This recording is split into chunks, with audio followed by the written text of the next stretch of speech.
প্রিয় দর্শক, radiant care চেতনায় নজরুল অনুষ্ঠানে আপনাদের সকলকে স্বাগত জানাই।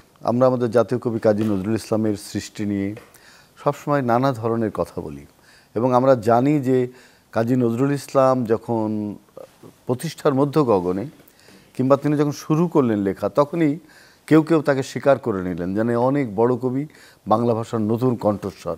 আবার কেউ কেউ অস্বীকার করলেন যে না, নজরুল তো গীতিকার, কে আর এমন কবিতা লিখছে। এবার এটা আমরা দেখেছি যে এখানে 20 শতক পর্যন্তও এই বিষয়টা ছিল এবং 21 শতকে এসেও অনেকে নজরুল বিরোধিতা করছেন, নজরুলকে অস্বীকার করবার চেষ্টা করছেন। আর স্বীকার করে নিচ্ছেন একদম গণমানুষ, সাধারণ মানুষ যারা নজরুলকে ভালোবাসে। এবার যে বৈষম্য বিরোধী আন্দোলন, গণ অভ্যুত্থান হয়েছে, সেখানে স্বীকার করে নিয়েছে ছাত্র জনতা যে নজরুলই হচ্ছে আমাদের কবি। সুতরাং আমরা আজকে বিষয় রেখেছি নজরুল স্বীকার অস্বীকার। আমাদের সঙ্গে যারা আছেন, FM হায়াতুল্লাহ সাধক, নজরুলের দীর্ঘদিন নজরুল ইনস্টিটিউটের নির্বাহী পরিচালক ছিলেন। নজরুলের গান তার প্রায় কণ্ঠস্থ 500-600, এটা আমরা খুব আনন্দের সঙ্গে থেকে আমরা আবহন করি। তো আপনাকে অনেক অনেক স্বাগত জানাই আজকের আয়োজনে। আমাদের সঙ্গে আছেন বিশিষ্ট সঙ্গীত শিল্পী তমালিকা হালদার, তাকেও স্বাগত জানাই। তবলা বাজাবেন আমাদের সঙ্গে আছেন সঞ্জয় এবং কিবোর্ডে শিমু। চলুন আমরা আলোচনায় যাই। প্রথমে FM হায়াতুল্লাহ, যে নজরুল স্বীকার অস্বীকার, এটা আপনি দেখেছেন যে নজরুলের একদম শুরু থেকেই শেষ পর্যন্ত বহন করতে হয়েছে এবং এখনও পর্যন্ত নজরুলকে সেটা বহন করতে হচ্ছে। কেউ স্বীকার করছে, কেউ করছে না, কেউ অস্বীকার করছে। এবং আমরা জানি যে হুমায়ুন আজাদ জাতীয় কবিতা পরিষদের মঞ্চে দাঁড়িয়ে তিনি নজরুল সম্পর্কে খুব বিরূপ মন্তব্য করলেন। এরকম অসংখ্য অধ্যাপকরাও করে থাকে। অনেক ধন্যবাদ। একটা অসাধারণ বিষয় আপনি এই আজকের আলোচনার জন্য নিজেই নির্বাচন করেছেন। আপনি নিজেও অত্যন্ত বড় মানের মাপের একজন কবি এবং নজরুলকে কবি হিসাবে আপনার মতো একজন বিশিষ্ট কবি হিসাবে গ্রহণ করেন। হুমায়ুন আজাদ গ্রহণ করেন নাই। এটা হুমায়ুন আজাদ কত বড় মাপের মানের কবি সেটা হয়তো মহাকাল বিচার করবে। এই যে স্বীকার এবং অস্বীকারের প্রশ্ন, এটা যদি আমরা ধর্মের দিক থেকে যাই তখন আমরা দেখব যে আল্লাহ রসুল মুহাম্মদ সাল্লাল্লাহু আলাইহি সাল্লাম যখন ইসলাম প্রচার শুরু করলেন তখন মানুষ কেন অস্বীকার করে? অস্বীকার করে তারা সেই পুরনো ধ্যানধারণা থেকে বেরিয়ে আসতে পারে না। এই স্বীকারের মধ্যে যখন কোনো নতুন চেতনার উন্মেষ ঘটে, যখন কোনো একটা সত্যের সন্ধান মানুষ পায়, সেই স্বীকারের মধ্যে কিন্তু অনেকটা রিফর্মের বিষয় থাকে। যে মানে হযরত মুহাম্মদ সাল্লাল্লাহু আলাইহি সাল্লাম একটা রিফর্মের আইডিয়া নিয়ে কিন্তু এই জগতে এসেছিলেন। কি রিফর্ম সেটা? যে মানুষের তৈরি মূর্তিকে সে পূজা করবে, তাহলে মানুষের এই মর্যাদা, মানুষের এই শ্রেষ্ঠত্ব কোথায় থাকে? মানুষকে শ্রেষ্ঠ হতে হলে অনন্ত অসীম কোনো সত্তাকে মানতে হবে, অনন্ত অসীম কোনো সত্তাকে ইবাদত করতে হবে, আরাধনা করতে হবে। তো এই ধরনের একটা বাণী নিয়ে তিনি এসেছিলেন, যার ফলে প্রচণ্ড বিরোধিতার সম্মুখীন হয়েছিলেন এবং সেই সংগ্রাম করে তারপরে এই সাফল্য তিনি এনেছিলেন। নজরুল ইসলামের ক্ষেত্রেও তাই। তিনি যে সমস্ত বিপ্লবী চেতনা নিয়ে তার কাব্য সাহিত্য, এবং সেটা কখনোই তার এই যে সাহিত্য চর্চা, এই সাহিত্যের জগতে আগমন, এটি কোনো বলবো যে বিনোদনের জন্য তিনি আসেননি। তিনি বহুবার তার ভাষণে, তার লেখায়, তার সচেতনভাবে বলা যায় যে তিনি এসেছিলেন। যে ওই যে তিনি ইব্রাহিম খাঁকে লিখিত পত্রে এরকম বলেছেন যে আমার বিদ্রোহ এটা যখন এই মন যা চায় এইরকম কোনো বিদ্রোহ নয়, এটা হলো তিনি এই বিদ্রোহকে সংজ্ঞায়িত করেছেন মুক্তির, এই বিদ্রোহকে সংজ্ঞায়িত করেছেন আনন্দের। তো এই যে নজরুলকে বোঝার জন্য, উপলব্ধি করার জন্য সকলে সমভাবে তার সমান প্রতিভারও অধিকারী ছিলেন না। সেই কারণে কেউ কেউ হিংসাবশত তাকে স্বীকার করেননি, কেউ কেউ তার যে রিফর্মেটিভ চেতনা, সেই বিদ্রোহ, সেইটাকে বুঝতে পারেননি, অনুধাবনযোগ্যতার অভাবে স্বীকার করেননি। এইরকম নানানজন নানান কারণে স্বীকার করেননি। কিন্তু আমরা দেখব সেই সময়ে নজরুল যে কালে আবির্ভূত হয়েছিলেন, তখন রবীন্দ্রনাথ সারা পৃথিবীতে স্বীকৃত কবি। 1913 সনে তিনি নোবেল প্রাইজ পেয়েছেন। আর নজরুল ইসলাম 1913 সনে কিন্তু 14 বছরের একজন বালক মাত্র, তার স্কুলে যাতায়াত করছেন। সেই সময়ে রবীন্দ্রনাথ নজরুল ইসলামকে যখন তিনি সাহিত্য জগতে প্রবেশ করলেন, এই 21 বছরের যুবক বিদ্রোহী কবিতা লিখলেন, তিনি তাকে তার বিখ্যাত একটি নাটক বসন্ত গীতিনাট্য তিনি নজরুল ইসলামকে উৎসর্গ করলেন। এটা কি? এটা নজরুল ইসলামকে স্বীকৃতি। কারণ রবীন্দ্রনাথের মতো মহাপ্রতিভা, বিশ্ববিজয়ী প্রতিভার পক্ষে নজরুল ইসলামের যে চেতনা, নজরুল ইসলাম যে একটা রিফর্মেটিভ আইডিয়া নিয়ে এসেছিলেন, এইটি মনে হয় বাংলা সাহিত্যে সকলের আগে বুঝেছিলেন রবীন্দ্রনাথ। এই জন্য সবার আগে এই মহারথী স্বীকারও করেছিলেন তাকে। এই হচ্ছে তার স্বীকারের প্রশ্ন। রবীন্দ্রনাথের একটা কবিতাও আছে, আদমরদের ঘামের তুই বাঁচা, চক্ষু খণ্ড দুটি ডানায় ঢাকা। হ্যাঁ, সবুজের অভিযান নামে একটা বিখ্যাত কবিতা। তিনি কিন্তু ওই কথা, নজরুলও কিন্তু ওই কথাই বলতে চেয়েছেন সারা জীবন। তার কাব্য সাধনা বা তার সাহিত্য সাধনার মূল লক্ষ্যই ছিল। অম্লান দত্ত একটা অসাধারণ বিশ্লেষণ করেছেন রবীন্দ্রনাথ এবং গান্ধীর। তিনি বলছেন যে গান্ধীর অহিংসা হচ্ছে রবীন্দ্রনাথের আনন্দ। তো আমি এখানে যুক্ত করতে চাই যে রবীন্দ্রনাথের যে মানবিকতার জাগরণ, তিনি তো মানবিক মূল্যবোধের জাগরণ চেয়েছিলেন। তার মানবিক মূল্যবোধের জাগরণই হলো নজরুলের বিদ্রোহ। অবশ্যই অবশ্যই এইভাবে আমরা রিলেট করতে পারি। অনেক ধন্যবাদ। অবশ্যই। তমালিকা, কোন গানটি শুনবো? ভাঙা গান, ছায়ানটের আগে রিনিকি রিনিকি ঝিনি চেষ্টা করছি। রিনিকি ঝিনিকি ঝিনি, রিনি রিনি ঝিনি ঝিনি, বাজে পায়লা বাজে, রিনিকি রিনিকি ঝিনি, রিনি রিনি ঝিনি ঝিনি, বাজে পায়লা বাজে, রিনিকি ঝিনিকি ঝিনি, রিনি রিনি ঝিনি ঝিনি, বাজে পায়লা বাজে বাজে, নল কিশোরী ধায় অভিসারে ভবন, তে আগে বন মাঝে, নল কিশোরী ধায় অভিসারে ভবন, তে আগে বন মাঝে, রিনিকি ঝিনিকি ঝিনি, রিনি রিনি ঝিনি ঝিনি, বাজে পায়লা বাজে বাজে।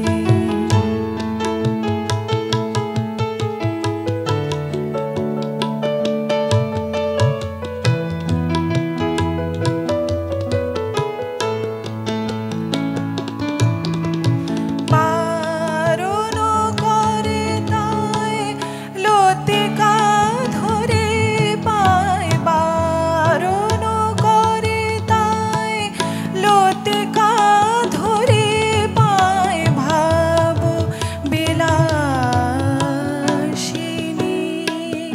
না মানে গুরুজন ভয় লাজে, রিনিকি ঝিনিকি ঝিনি, রিনি রিনি ঝিনি ঝিনি, বাজে পায়লা বাজে।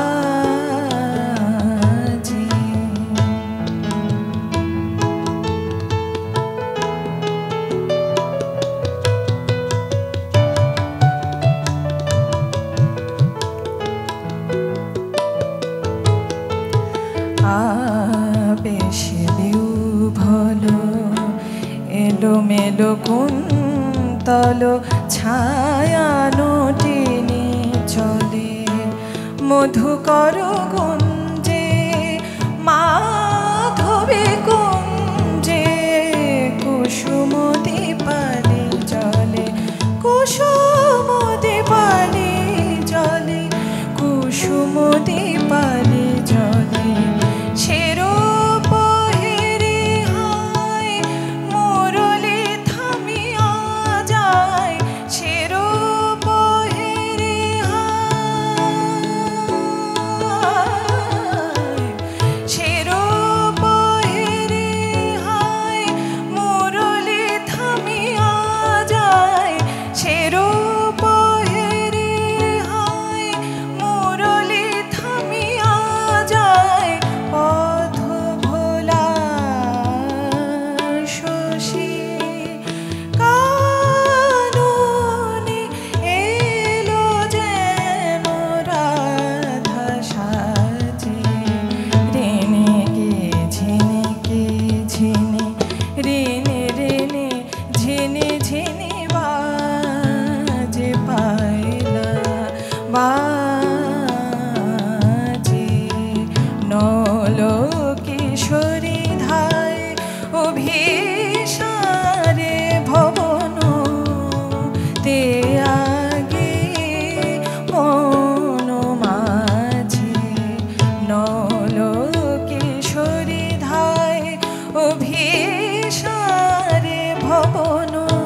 রিনি রিনি ঝিনি ঝিনি রিনি রিনি ঝিনি ঝিনি বাজে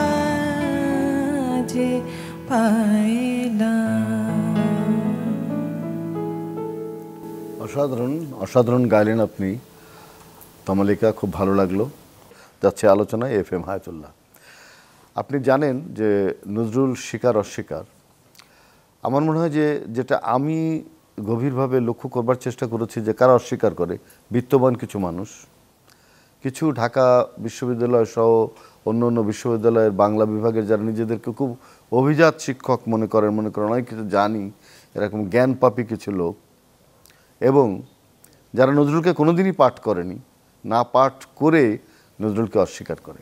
যে আরও অনেক ধরনের মানুষ আছে, একটু মৌলবাদী চিন্তার যারা, তারাও নজরুল যেহেতু সব ধর্মের মধ্যে ঐক্য চেয়েছিলেন, হিন্দু মুসলমানের মধ্যে সম্প্রীতি চেয়েছিলেন, যারা খুব গোড়া তারাও নজরুলকে অস্বীকার করে। তো নজরুলের অস্বীকারের সীমা নেই। তিনজন মানুষকে ভারতবর্ষ এবং বাংলাদেশে অস্বীকার করা হচ্ছে বারবার। একজন হচ্ছেন রবীন্দ্রনাথ, একজন হচ্ছেন গান্ধী, একজন হচ্ছেন নজরুল। এরা তিনজন তিন মতের তিন জায়গার মানুষ, কিন্তু অস্বীকারের শিকার তারা তখন হয়েছে, তার জীবদ্দশায় হয়েছে, এখনও হচ্ছে, ভবিষ্যতে হয়তো হবে। যারা অস্বীকারের শিকার হয় তারাই বাঁচে। অনেক ধন্যবাদ। আসলে আপনার অবলোকন পর্যবেক্ষণ খুবই গভীর, তার সাথে আমার কোনো দ্বিমত নাই। শুধু এই যে দু একজনের নাম, যেমন একটু আগে হুমায়ুন আজাদের নামটি উচ্চারিত হলো, কিছু কিছু মানুষ এই ধরনের ব্যতিক্রমী এবং এই ধরনের, আমি বলবো যে ঔদ্ধত্য এটা শব্দ এর সাথে এটা এক ধরনের বেয়াদবিও বলতে পারি আর কি, এটা তারা করেন আসলে নিজেদেরকে ফোকাস করার জন্য। হুমায়ুন আজাদের কবিতা, মানুষের শালীনতা বোধ এবং সম্ভ্রম বোধের একটা সীমা আছে।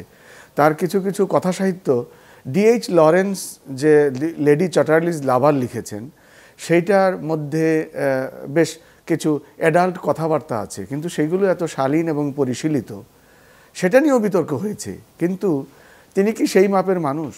তো তার যদি পাকসার জমিন সাদবাদ কেউ পড়ে, তাহলে তার জন্য ওযু না গুসলও ফরজ হয়ে যাবে, যদিও কথাটা একটু অশালীন হয়ে গেল।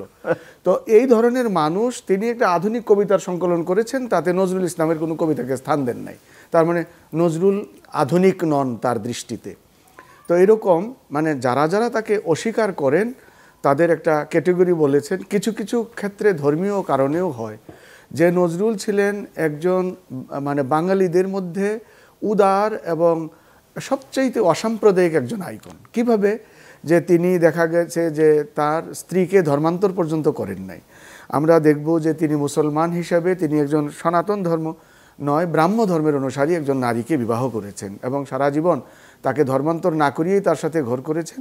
যদিও পরবর্তী সময়ে তিনি মানে কবর নিয়েছেন তার নিজের ইচ্ছা অনুযায়ী, সেটা আমাদের তার স্ত্রী আশালতা সেনগুপ্তা ওরফে প্রমীলা সেনগুপ্তার কথা বলছি। তো এই ধরনের একজন উদার মানুষকে নিয়ে আমরা যদি বাংলাভাষী বিশ্বের, পশ্চিমবঙ্গেও কিন্তু ওইভাবে চর্চা হয় না। আমরা আব্দুল মান্নান সৈয়দকে যদি উদ্ধৃত করি, আমরা দেখব যে নজরুল ইসলামকে আসলে কেউ কেউ মেজর পোয়েট বা বড় কবি হিসাবে মানতে নারাজ। সেটা হলো তাদের অনেকটা হিংসাবশত। আর সবচেয়ে বড় যে কারণটি, সেটি হলো যে শ্রদ্ধার সাথে বলবো না, যদি অবহেলার সাথেও তাচ্ছিল্যের সাথেও নজরুলকে অধ্যয়ন করে। আমার তো মনে হয় না যে কোনোদিন হুমায়ুন আজাদ এর মতো ব্যক্তি নজরুলের সমগ্র সাহিত্য তিনি পড়েছেন। তিনি তো একজন, আমি যদি ওইভাবে বলি একটু স্থূল হয়ে যায়, তিনি কবিতা লেখার চর্চা করেছেন। কবিতার জন্য মাত্রাবৃত্ত, স্বরবৃত্ত, অক্ষরবৃত্ত ইত্যাদি ছন্দ আছে। তিনি সংস্কৃত ছন্দে কোনোদিন কোনো কি মস্ক করেছেন, চর্চা করেছেন? সংস্কৃত ছন্দ সম্পর্কে তার কোনো ধারণা ছিল? সংস্কৃত ভাষা কি তিনি জানতেন? নজরুল ইসলাম সংস্কৃত ছন্দে মানে 10টি কবিতা লিখেছেন। নজরুল ইসলাম আরবি ছন্দে কবিতা লিখেছেন। নজরুল ইসলামের 7টি ভাষায় জ্ঞান ছিল। আমরা যদি কোনো পরিমাপে মানে এরকম স্থূলভাবেও বিশ্লেষণ করি, নজরুল ইসলামের একদিনের রচনা এটার ভার তিনি বহন করতে পারেন। নজরুল হচ্ছে বাংলার র্যাবো, যা আর্তর র্যাবো, সম্পূর্ণ আঙ্গিক ভেঙে নতুন ওই যে যা আর্তর র্যাবো, মানে এইটা মান্নান সৈয়দও বলেছেন যে নজরুল ইসলামকে এই র্যাবোর সাথে অথবা র্যাবোকে নজরুল ইসলামের সাথে তুলনা করা যেতে পারে। এবং আপনি দেখেন আধুনিকতার প্রতীক নজরুলের কয়েকটা গানের শুধু আমি আপনার উৎপ্রেক্ষার কথা বলি। একটা জায়গায় বলছিলেন চোখের দোকান, চোখের দোকান, হ্যাঁ, এরকম উৎপ্রেক্ষা নিরালা আখির বাংলা দোকান, ভাষায় আর কেউ ব্যবস্থা চেয়েও করে না শুনেও না, আর চেয়েও না নয়ন পায়নি, মানে ওই আখির দোকান বলেছে। হ্যাঁ, মানে এই যে চোখের বললেন, দোকান, right। তারপরে তিনি আবার বলছেন আরেকটা গানের মধ্যে বেদনার ঝুমঝুমি, এই সমস্ত ব্যবহার এগুলো তো উত্তর আধুনিক, মানে ওই যে হ্যাঁ, একদম একদম ওই যে পোস্টমডার্ন গাব্রিয়েল গার্সিয়া মার্কেসের যে ইয়ে আছে আর কি, ধারণা। মানে ওই ধরনের এই এবং উত্তর আধুনিক। নজরুলের যে মানে যে দুটি সাপ নিয়ে যে গল্পটি, গোখরো মানে পদ্ম গোখরো গল্পটি, এটি তো সম্পূর্ণ ম্যাজিক রিয়েলিজম, এটা অসাধারণ গল্প। পরাবাস্তববাদের হ্যাঁ, উনি হয়তো ওই তত্ত্ব তখন জানতেন না, কিন্তু ইতিমধ্যেই তিনি সেটা অ্যাডাপ্ট করে ফেলেছেন তার চেতনা দিয়ে, তার প্রজ্ঞা দিয়ে। তো নজরুলকে স্বীকার অস্বীকারের ভেতরে আমরা আছি, যত অস্বীকার করবো নজরুল ততই বেরিয়ে আসবে, ততই বিকশিত হবে, ততই আলোচিত হবে, এবং আমরা চাই বিরোধিতা করুক আর নজরুল আরো জ্যান্ত হয়ে উঠুক, যেটা নেতাজি সুভাষ বলেছেন, নজরুল একজন জ্যান্ত মানুষ। তমালিকা, সবারই পরিচিত গান আমার যাবার সময় হলো, চেষ্টা করছি। শুনেন।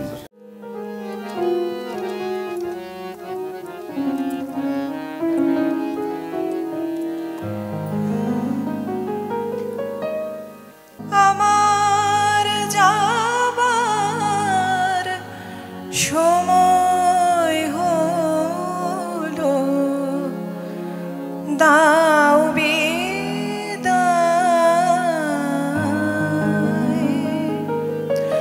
আমার যাবার সময় হলো, দাও বিদায়।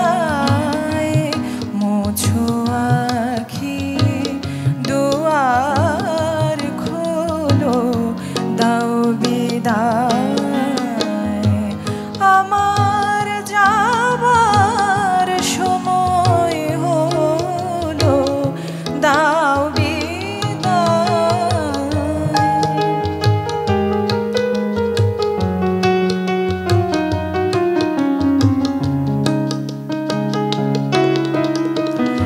ফোটে যে ফুল আধার রাতে, ঝরে ধুলায় ভোর বেলাতে।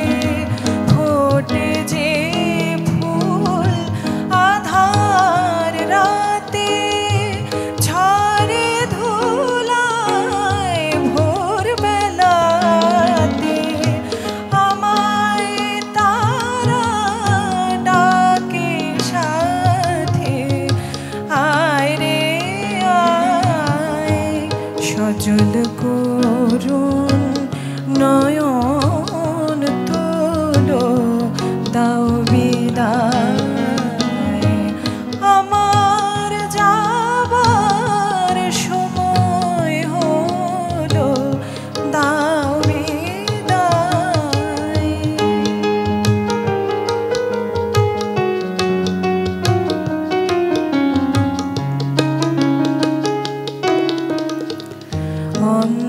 অন্ধকারে এসেছিলেন, থাকতে আধার যাই চলে। অন্ধকারে এসেছিলাম, থাকতে আধার যাই চলে। ক্ষণিক ভালো বেসেছিলেম, চিরকালের নাই হলে। হলো চেনা, হলো দেখা, নয়ন জলে রইল লেখা। হলো চেনা, হলো দেখা, নয়ন জলে রইল লেখা। দুর্বিরহে ডাকে কে কা, বরষায় ফাগুন স্বপন ভোলো ভোলো, দাও বিদায়। আমার যাবার সময় হলো, দাও বিদায়।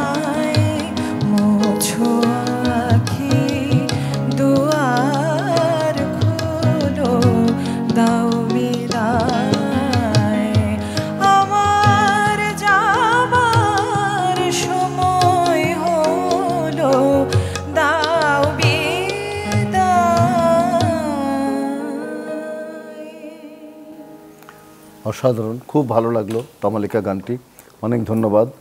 আমরা একেবারে শেষে চলে এসেছি, শুধু এক কথাই আপনি বলবেন FM হায়াতুল্লাহ, যে এই স্বীকার অস্বীকারকে আমরা কিভাবে অস্বীকার করতে পারি? অনেক ধন্যবাদ। বড় প্রতিভাকে অস্বীকার ক্ষুদ্র ক্ষুদ্র প্রতিভারা বা প্রতিভাহীনরা করবেই, কিন্তু বড় প্রতিভাকে রিকগনাইজ করার মতোও বড় প্রতিভা পৃথিবীতে আছেন, এবং সেটি আমরা নজরুলের ক্ষেত্রে দেখব যে রবীন্দ্রনাথ দিয়ে সেই স্বীকৃতি শুরু, সেই স্বীকৃতি চলমান আছে। তিনি আমাদের হৃদয়ের কবি, আমাদের মনের কবি, মানসের কবি এবং আমাদের চেতনার কবি। অনেক ধন্যবাদ FM হায়াতুল্লাহ আপনাকে, ধন্যবাদ তমালিকা, ধন্যবাদ সঞ্জয় এবং ধন্যবাদ শিমুকে। প্রিয় দর্শক, রেডিয়েন্ট কেয়ার চেতনায় নজরুল অনুষ্ঠানে আজকে আমরা নজরুল স্বীকার অস্বীকার নিয়ে কথা বলেছি। অনেক দীর্ঘ আলাপ করা যাবে, কিন্তু আমরা একটা প্রাথমিক সূত্রপাত করলাম যে আর আইডেন্টিফাই করা যাবে কোন কোন জায়গায় নজরুলকে অস্বীকার করা হয়েছে, অন্যায়ভাবে নজরুলের বিরোধিতা করা হয়েছে, এবং নজরুল কীভাবে নিজে তার সৃষ্টি দিয়ে সেখান থেকে উত্তরিত হয়ে আমাদেরকে আপ্লুত করেছেন, ভালোবাসার জালে আবদ্ধ করেছেন, এবং সারা জীবন তিনি আমাদের সঙ্গে আছেন, আরও ভবিষ্যতে থাকবেন বলে বিশ্বাস করি। প্রিয় দর্শক, আপনারা সবাই ভালো থাকবেন, সুস্থ থাকবেন।